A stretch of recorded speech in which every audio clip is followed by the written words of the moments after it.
Let's kick things off with this really powerful idea from the historian Arnold Toynbee. It perfectly sets the stage for what we're about to dive into. This idea that maybe, just maybe, one single approach isn't the master key to everything, especially in the world we live in today. So today, we are jumping headfirst into the amazing ideas from David Epstein's book, Range. And let me tell you, it completely flips the script on what we've been told about success. We're going to explore why having broad experience, what Epstein calls range, might just be your secret superpower. You know this story, right? It feels like it's been drilled into us since we were kids. It's become the go-to blueprint for creating a champion, the power of getting a head start.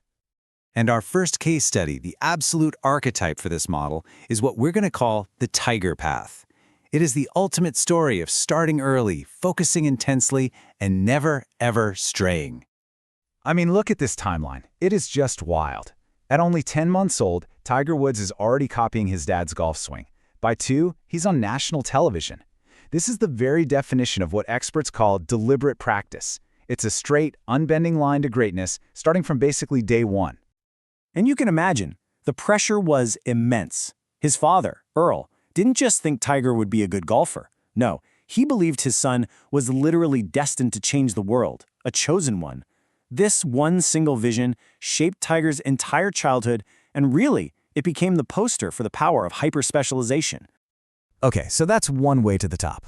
But now, let's look at our second story. It's a completely different journey, and it pretty much challenges everything the Tiger Path stands for. So long before Roger Federer became a tennis icon, he was just a kid who played, well, everything. He had what Epstein calls a sampling period. Skiing, wrestling, soccer, badminton, you name it. And his parents? They weren't pushing him. Their biggest rule wasn't about winning at all, it was about sportsmanship.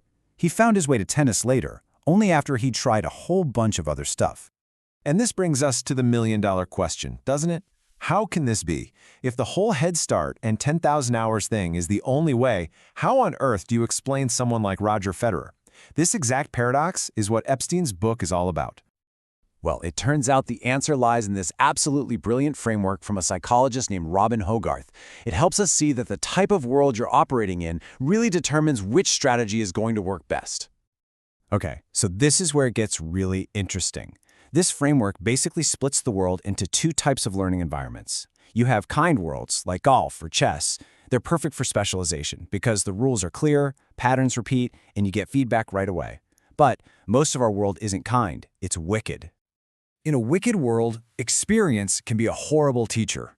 You know, there's this old story about a doctor who thought he could diagnose typhoid fever just by feeling a patient's tongue. And he was always right, but not because of his skill, it's because he was a carrier and was literally infecting them with his own hands.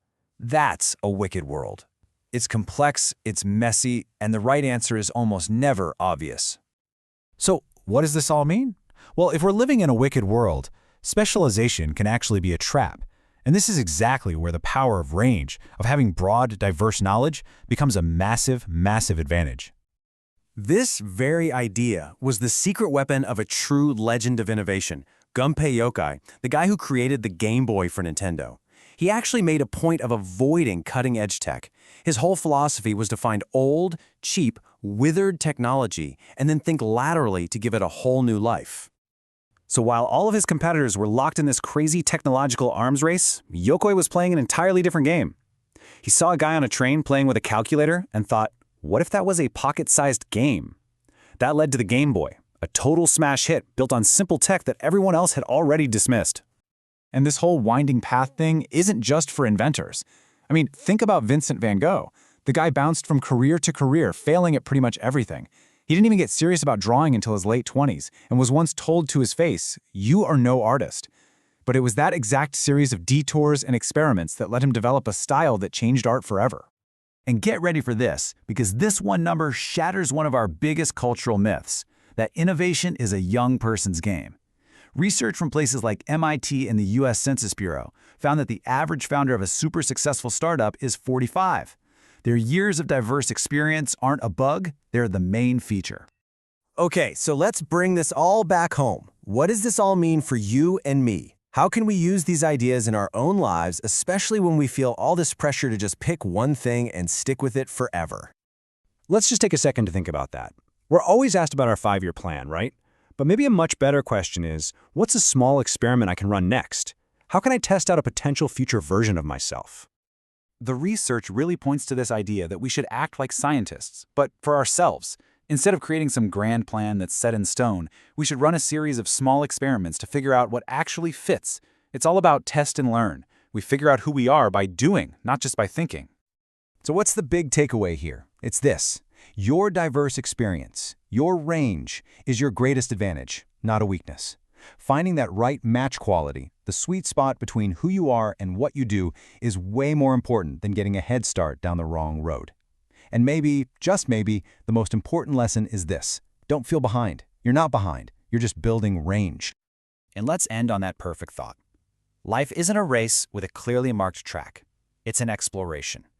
The goal isn't just to cross the finish line first. It's about discovering the right finish line for you along the way. So, what experiment are you going to run next?